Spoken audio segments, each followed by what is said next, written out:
오늘 본문 말씀입니다. 시편 105편 9절부터 22절까지 말씀입니다.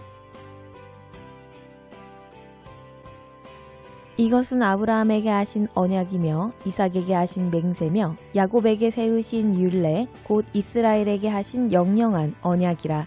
이르시기를 내가 가나안 땅을 내게 주어 너희 기업의 지경이 되게 하리라 하셨도다. 때에 저희 인수가 적어 매우 영성하며 그 땅에 객이 되어 이 족속에게서 저 족속에게로 이 나라에서 다른 민족에게로 유리하였도다. 사람이 그들을 해하기를 용납지 아니하시고 그들의 영고로 열왕을 꾸짖어 이르시기를 나의 기름 부은 자를 만지지 말며 나의 선지자를 상하지 말라 하셨도다. 그가 또 기근을 불러 그 땅에 임하게 하여 그 의뢰하는 양식을 다 끊으셨도다. 한 사람을 앞서 보내셨으며 요셉이 종으로 팔렸도다. 그 발이 착고에 상하며 그 몸이 쇠사슬에 매였으니 곧 여호와의 말씀이 응할 때까지라. 그 말씀이 저를 단련하였도다. 왕이 사람을 보내어 저를 방석하며 열방의 통치자가 저로 자유케 하였도다. 저로 그 집의 주관자를 삼아 그 모든 소유를 관리케 하고 임의로 백관을 제어하며 지혜로 장로들을 교훈하게 하였도다. 아멘. 성경에서 토기장이를 비유해 말씀하셨는데 토기장이는 진흙으로 용도에 따라 여러 가지 그릇을 만듭니다. 그런데 토기장이가 만든 그릇이 토기장이에게 자신을 왜 이런 일에 사용하는 그릇으로 만들었는지 불평한다든지 다른 그릇과 비교하여 그것과 마찬가지로 만들어 달라고 할 수는 없습니다. 질그릇과 같은 우리는 육신적인 안목으로 판단하여 어떤 일은 귀하다고 생각하고 또 어떤 일은 천하다고 생각합니다. 그런 생각은 육신의 생각일 뿐 하나님께는 모든 일이 귀한 일임을 알아야 합니다. 그릇마다 담는 것이 다를 뿐 귀하거나 천한 그릇으로 차별할 수 없는 것입니다. 그러므로 우리는 육신의 생각으로 귀한 일을 하는 것이 중요한 것이 아니라 어떤 일이든지 하나님께서 맡기신 일에 충성을 다하는 것이 중요한 것입니다. 하나님의 뜻은 성경에 기록해 주셨고 그 말씀의 진리는 성령의 감화로 전해주시는 설교 말씀을 통해 배워서 믿지만 개개인을 향한 하나님의 뜻이 이루어지는 그 자세한 과정은 알기 어렵습니다. 그래서 우리는 한 걸음 한 걸음 하나님의 인도하심을 받아야 합니다. 우리는 우리가 가는 길을 육신적인 지식에 의해 판단하여 맞는 길인지 혹시라도 나에게 피해가 생길지 근심 걱정하게 되면 하나님께 온전하게 순종하지 못하며 하나님과 동행하지 못하게 된다는 것을 우리는 유념해야 합니다. 그러므로 우리는 매 순간순간 하나님께서 맡기신 일은 주님의 능력을 믿고 순종하며 충성해야 합니다. 우리가 자신의 안위를 생각하지 아니하고 하나님께서 말씀하심으로 자신에게 맡기신 일에 충성을 다한다면 하나님께서는 우리를 가장 귀한 그릇으로 아껴 보살펴 주시면서 하나님의 뜻을 이루어 가실 것입니다. 오늘 본문은 하나님께서 아브라함과 세운 언약이 아브라함의 증손자였던 요셉을 통하여서 드러나고 또 그로부터 400년이 지난 후에 성취되어지는 것을 보여주시는 말씀입니다. 이 말씀을 통해서 하나님의 약속은 하나님께서 반드시 이루신다는 것과 우리들도 하나님께서 귀하게 쓰시는 그릇으로 자신을 드릴 수 있는 믿음의 자녀들이 될 수 있기를 바랍니다. 시편 105편은 여호와께 감사하며 그 이름을 불러 아뢰고 그 행사를 만민 중에 알게 하라는 말씀으로 시작합니다.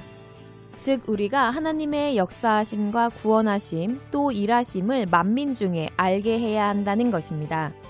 그런데 우리가 하나님의 역사하심과 일하심을 전하는 것이 쉽지가 않습니다. 우리는 하나님의 뜻이 어떻게 이루어지고 언제 이루어지는지 정확하게 알 수 없기 때문입니다. 그래서 시편 기자는 하나님의 능력과 하나님의 얼굴을 구하라고 말씀하시면서 아브라함과 그 후손 이스라엘 백성들에게 언약하신 말씀을 이루신 과정을 말씀해 주셨습니다. 본문 말씀 9절과 10절에서는 하나님께서 아브라함에게 언약하신 말씀인데 이것이 야곱 때에 가서야 드러나는 것을 말씀하셨습니다.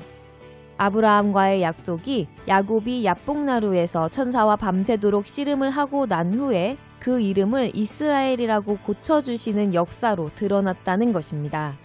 그런데 하나님께서 약속하신 가나안 땅에 들어가기에는 당시 이스라엘의 숫자가 고작 70인에 불과하였습니다. 그러므로 그들이 애굽 땅으로 들어가게 하시는 것을 기근을 허락해 주심으로 이루십니다. 기근을 피해 들어간 그 애굽 땅에서 이스라엘이 번성하여 숫자가 많아지게 되자 애굽의 왕 바로가 이스라엘 민족을 해하고자 했습니다. 그러자 하나님께서는 그들을 꾸짖어 하나님의 기름 부은 자를 만지지 말고 선지자를 상하게 하지 말라고 하시며 그들을 보호하여 지키시는 것입니다. 그리고 하나님께서는 이 모든 일을 이루시는 과정에 한 사람을 앞서 보냈음을 말씀하셨습니다. 바로 17절에서는 요셉이 종으로 팔렸다고 기록되어 있습니다. 요셉은 하나님께서 이스라엘을 구원하시기 위해서 먼저 보내셨지만 그는 종으로 팔려서 애굽에 들어가게 되는 것입니다. 18절에서는 요셉의 애굽에서의 생활을 발이 착고에 상하고 몸이 쇠사슬에 매였다라고 기록되어 있습니다. 그러나 이것은 실제로 요셉이 쇠사슬에 매인 삶을 살았다는 것이 아니라 그가 자신의 의지와는 무관했다는 것을 말씀하시는 것입니다. 그는 아비 야곱에게 가장 사랑받는 아들이었으며 가장 귀한 대접을 받으면서 살았었지만 요셉의 의지와 무관하게 애굽의 종으로 팔려갔습니다. 그러나 그는 자신에게 주어진 종의 신분을 마땅하게 여겨 종으로 충성을 다했다는 것을 우리는 알 수 있습니다. 이렇게 요셉이 단련받는 시간은 하나님의 말씀이 응할 때까지 이어졌다고 본문 19절에서 말씀하셨습니다. 즉 우리가 우리의 의지대로 살아가는 것이 아닌 하나님께서 맡겨주신 신분으로 살아가면서 단련받는 시간은 하나님의 말씀이 응할 때까지라는 것입니다.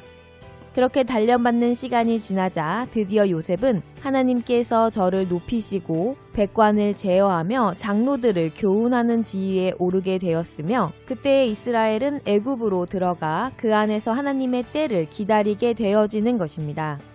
그러므로 아브라함과 하신 하나님의 약속은 그 증손자 요셉에 이르러서야 겨우 모양을 드러내는 것입니다.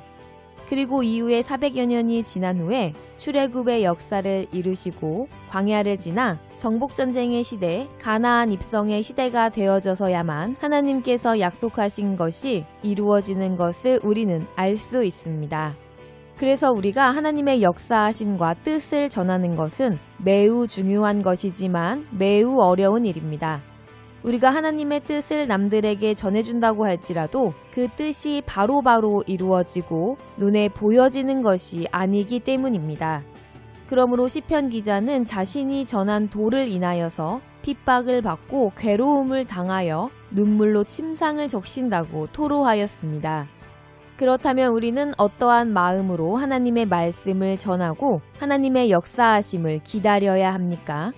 첫 번째로 우리는 하나님의 말씀은 반드시 이루어지는 것을 믿는 확고한 믿음으로 전해야 합니다. 하나님께서 아브라함과 약속하신 언약은 오랜 시간이 걸렸으나 이루어졌습니다. 또한 그보다 먼저 아담과 언약하신 구세주에 대한 약속도 길고 긴 시간이 지나갔으나 그 또한 이루셨습니다. 하나님께서는 이렇게 성경을 통해서도 알게 해주시는 것은 물론 우리 개인의 삶 속에서도 하나님의 약속하심이 성취되어지는 것을 경험하게 하여 주시며 우리로 하여금 하나님의 말씀이 성취되는 것을 깨닫게 인도하여 주십니다.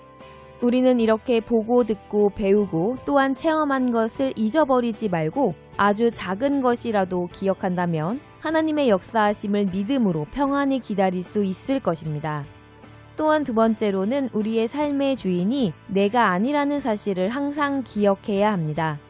우리의 삶의 주인은 우리 자신이 아니라 하나님이시기에 삶의 목적과 방향도 하나님의 뜻에 따라 말씀하신 대로 순종하는 삶을 살아가야 합니다. 우리의 삶의 주인이 자신이라면 우리는 우리가 하는 일의 결과를 스스로 만족할 수 있는 방법을 스스로 찾아야 합니다.